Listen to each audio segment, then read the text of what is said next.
अस्सलाम वालेकुम फ्रेंड्स, स्वागत है आपका इस यूट्यूब चैनल जेके स्टडी मटेरियल में। तो जैसा कि कल वीडियो बनाया था 10th क्लास के स्टूडेंट्स के लिए last 40 days exam strategy plus आपके लिए एक अच्छा सा smart time table.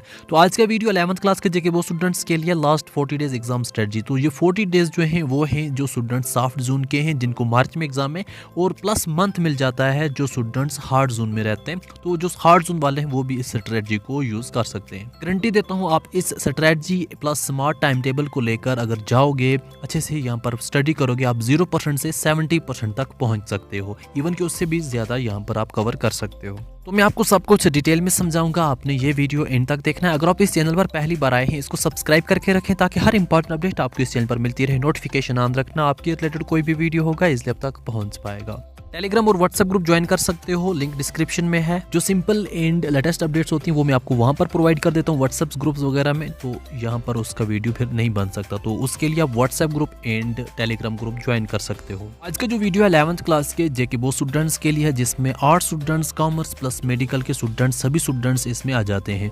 Last 40 days exam strategy 100% guarantee दूंगा कि आप अगर अभी 0% पे हो तो 70% प्लस जा सकते हो, ताकि आपका जो अच्छे तरीके से जो एकेडमिक है वो निकल सके। देखो, अब जितने भी स्टूडेंट्स को ना 11th क्लास के, यहाँ पर आपको मार्क्स जो है ना वो मैटर नहीं करते। मार्क्स जो आपके 11th क्लास के हैं वो मैटर नहीं करते। अगर आप यहाँ पर जो स्टूडेंट्स मेडिकल के स्टूडेंट्स, नॉन मेडिकल के स्टूडेंट्स हैं, तो आपका जो माइंड सेटअप है ना कि हमने यहाँ पर नीट करना है या फिर हमने जेईई मेंस वगैरह में जाना है, तो उसके लिए आपने नॉलेज गेन करनी है, अपने 11th क्लास में नॉलेज गेन करनी है। यहाँ पर आपको ये मैटर ही नहीं करता कि आप यहाँ पर अच्छे मार्क्स लेकर पास हो सको, ऐसा बिल्कुल नहीं है। अगर आप जो स्टूडेंट्स नीट के लिए जाना चाहते हैं, अभी वो यहाँ पर मेडिकल सब्जेक्ट में, या फिर आप यहाँ पर जेईई मेंस वगैरह में जाना चाहते हैं, अभी आप 11th क्लास में अंडर 10% मतलब 10% से भी कम आपने तैयारी किया है, तो आप सब स्टूडेंट्स को मैं ये रिक्वेस्ट करूँगा, आप एक काम कीजिएगा, आप मार्क्स पर मत जाइएगा। आप अपना जो सिलेबस है उस सिलेबस को देखिए एंड उस सिलेबस में से सिर्फ और सिर्फ 60% कवर कीजिए। ये आपके लिए है जो यहाँ पर नीट या फिर जेईई मेंस के लिए जाना चाहते हैं, क्योंकि यहाँ पर आपको नॉलेज मैटर करती है। तो अगर आप नॉलेज यहाँ पर 60% भी रखोगे आपके लिए बहुत ज़्यादा है। अगर आप सिर्फ पास करने के लिए जाओगे, अगर आपको 100% भी मार्क्स मिल जाएंगे ना, तो आपके लिए कुछ भी नहीं है। देखो, आपके पास अगर 40 डेज हैं, आप ये मत देखो 40 डेज में हमने 100% कवर करना है। आप ये देखो 40 डेज में हमने 60% कवर करना है या फिर 50% कवर करना है, ताकि आपको नॉलेज भी मिल सके और आप पास भी हो सको। तो यहाँ पर जितने भी नीट एस्पायरेंट्स हैं जो नीट के लिए आगे जाना चाहते हैं या जेईई मेंस वगैरह के लिए जाना चाहते हैं, उन सब के लिए यही है। आप सिर्फ 50 to 60% देखो ताकि उसमें नॉलेज भी गेन कर सको, आपको मार्क्स की कोई नीड नहीं है।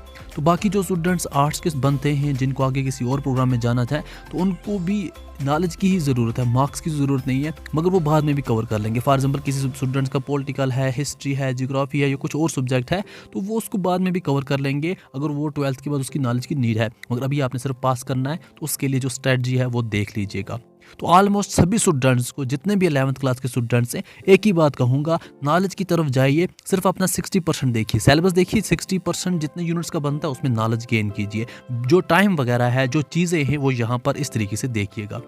जो बहुत स्टूडेंट करते हैं, स्ट्रैटेजी बनाते हैं अपने सब्जेक्ट्स की, 40 डेज बच्चे हैं, हर एक सब्जेक्ट को आपने 8 दिन दिए, तो ये बहुत बुरा डिसीजन है। इस डिसीजन की तरफ मत जाइए, आपका यहाँ पर टाइम ही वेस्ट होगा। 8 डेज में पर सब्जेक्ट के आप 8 क्वेश्चन के ऊपर मतलब कर ही नहीं पाओगे। क्या आप 24 आवर कंटिन्यू या फिर 12 आवर कंटिन्यू एक ही सब्जेक्ट पढ़ोगे?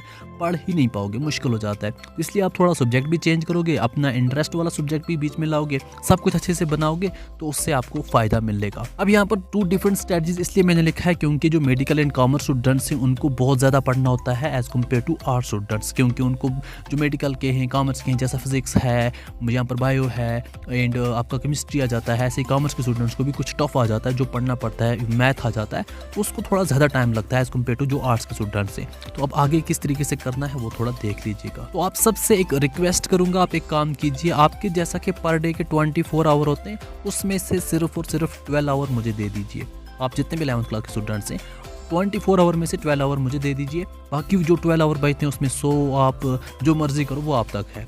अब जो 12 आवर, एक यहाँ पर चीज़ दिमाग में रखना, सोना प्रॉपर 7 घंटे की नींद अच्छे से करना, ताकि आप फिर दिन को पढ़ सको। अगर आप अच्छी नींद नहीं करोगे तो आप दिन को पढ़ नहीं पाओगे, आप सुस्त रहोगे, फिर आपका वेस्ट होगा पूरा टाइम टेबल। अब पर डे आपने करना क्या है, जैसा कि मैंने यहाँ पर रखा है। पहले मैं मेडिकल के स्टूडेंट्स को थोड़ा समझाना चाहता हूँ।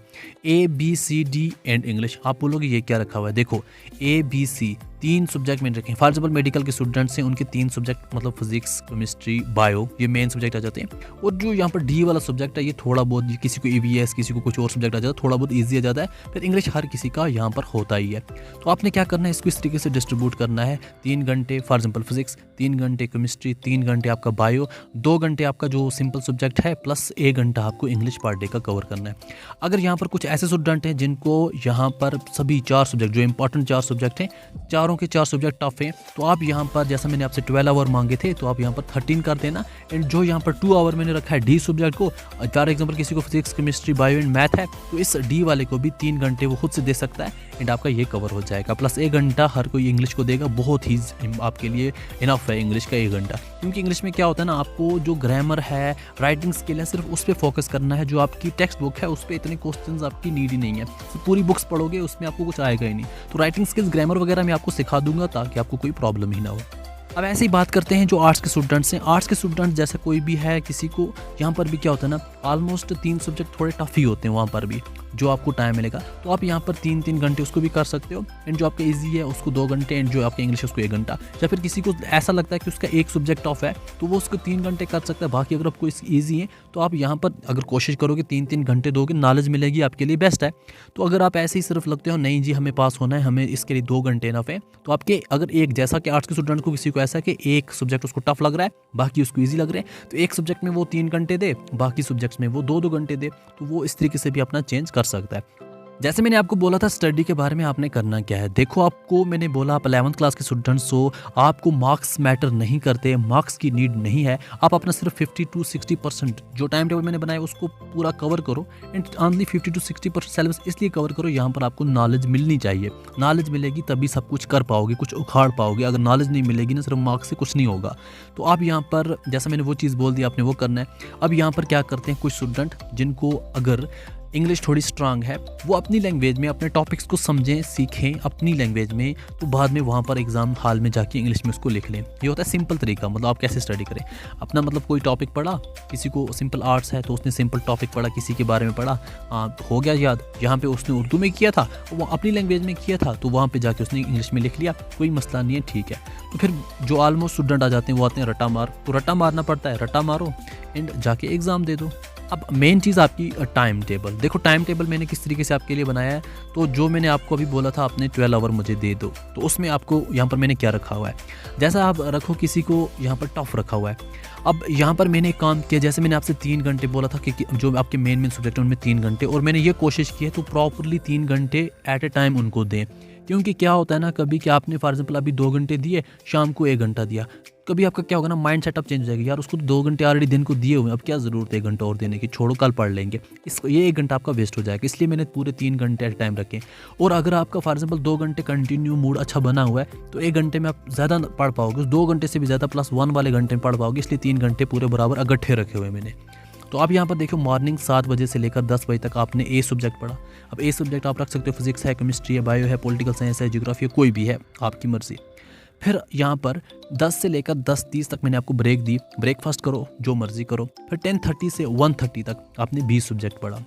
फिर आपने यहाँ पर 1:30 से लेकर 2:30 तक आपने आपको ब्रेक दी, 1 घंटे की ब्रेक है। फिर 2:30 से 5:30 तक बराबर 3 घंटे आपने सी सब्जेक्ट पढ़ा। फिर 5:30 से आपको 7 बजे तक 1.5 घंटा आपको ब्रेक है, 1 घंटा 30 मिनट आपको ब्रेक मिली। फिर 7 बजे से लेकर 9 बजे तक आपने डी सब्जेक्ट पढ़ा। अब जैसा मैंने आपको बोला था, जिस स्टूडेंट का डी सब्जेक्ट थोड़ा इजी है, ईवीएस है या कोई और है, तो आप 2 घंटे पढ़ो। अगर आपका टफ है तो आप यहाँ पर 2 घंटे से 3 घंटे कर सकते हो। अब ऐसे ही आपको इंग्लिश 9:30 to 10:30 मैंने आपको 1 घंटा रखा हुआ है, तो आपका ये इंग्लिश आ सकता है। और 11 बजे से लेकर रात को 12 बजे तक का मैंने ये फास्ट आपका रिवाइज रखा हुआ है। जो दिन को आपने पढ़ा उसको थोड़ा मेमोराइज दोबारा कर दो, या फिर जिनको डी सब्जेक्ट टफ है वो 1 घंटा यहाँ पर अपना ले सकते हैं और उसको पूरा कर सकते हैं। तो ये सभी स्टूडेंट्स के लिए, चाहे आर्ट्स हो, कॉमर्स हो, मेडिकल हो, जो चीज़ें हों, तो आप सब के लिए यही स्ट्रैटेजी बेस्ट रहेगी। तो जो चीज़ मैंने आपको बोली, नॉलेज के लिए पढ़ो, मार्क्स के लिए मत पढ़ो।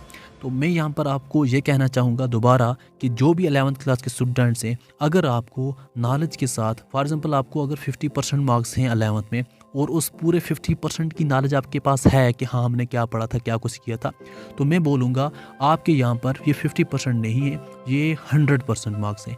अगर आप में से कोई स्टूडेंट ऐसा है जिसको 100% पूरे मार्क्स हैं, मगर उसको ये पता ही नहीं मैंने पढ़ा क्या था, मैंने सिर्फ रटा लगाया और मैंने एग्ज़ाम दे दिया, तो मैं बोलूँगा उसको 0% मार्क्स हैं। तो इसलिए कोशिश कीजिए 50% ही मार्क्स ले लीजिए, मगर नॉलेज के साथ। अब जिनको 50% सिलेबस कवर, उनको मैं नहीं बोल रहा हूँ कि आप 50%, जो 0% पे हैं वो फोकस रखें अपना 50% का, विद नॉलेज अच्छे तरीके से पढ़ सकते हैं। तो आपको previous questions paper and important question मिल जाएंगे व्हाट्सएप ग्रुप में, लिंक डिस्क्रिप्शन में, वहाँ से आप ज्वाइन करके रख सकते हो। इस वीडियो को बाकी फ्रेंड्स तक शेयर करना, अपने स्कूल्स के व्हाट्सएप ग्रुप में शेयर करना, ताकि सबकी हेल्प हो सके। और इस वीडियो को देखने के लिए थैंक यू सो मच।